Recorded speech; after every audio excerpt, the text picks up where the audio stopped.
يا فتح يا رزاق يا مسهل الأرزاق، افتح يا ربي على الشباب وحل عليهم جميع الأبواب بالرزق والبركة، دور النعورة والحركة، وكل واحد يأسس مقاولته ويدير العز لصنعته. ايوا يا ربي سهل على كل شاب وشابة مغربية يديروا مقاولتهم ويحققوا الاستقلالية المالية. وما تنساوش اي سؤال في بالكم كيدور غادي تلقاو جوابه في موقع بودور. المقدمة راها سالات وحلقتنا ها هي بدات.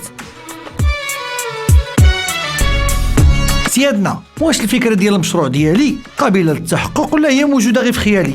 ملي كنقولوا فكرة المشروع مستمعينا الكرام خاصة تكون على 4 ديال السواري مبنية اللي هما الركائز المقاولاتية: راس المال والمكان والإشهار والثمن. ملي كنقولوا راس المال راه حنا كنقصدوا السيولة المالية اللي خاصها تكون عندي بالكافية إلا كانت متوفرة مزيان، أما إلا كانت ناقصاني خاصني الأساليب التمويلية. أما المكان فهو الواجهة ديال المشروع ديالي اللي خاصو يكون موجه، حيث كنعرض فيه المنتوج ديالي بالعلالي، وخاصو يكون نقي من الداخل ومن برا حيث إمارة الدار على باب الدار.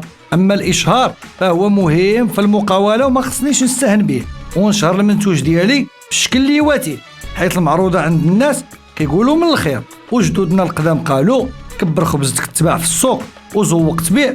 الله يفتح علينا وعلى الجميع. وغادي نختموا الحلقة ديالنا بالثمن اللي خاصو يكون مرفق على الكليان ومعلق فوق السلعة وتيبان. وخاصني نعرف كذلك أنه كل ما ربحت في ثمن التكلفة غادي يكون عندي هامش الربح بلوفة. الحلقة الجاية غادي نطرحوا سؤال حلو ماشي مسوس اللي هو: واش الفكرة ديالي قادر ندخل منها الفلوس؟ إذا قبل ما نختموا الحلقة غادي ندوزوا للخلاصة. باش تحقق الفكرة ديالي خاصها تكون واقعية بالمراعاة ديال 4 السواري: راس المال والمكان والإشهار والثمن. وما تنساوش المسابقة. باش تعرفوا على 5 الفائزين دروك دخلوا دابا لصفحتنا بالفيسبوك بلا ما تقلب ولا تدور، راه سميتها بودور. جاوبوا على سؤال الحلقة اليومية وغادي تربحوا 5 الجوائز هدية.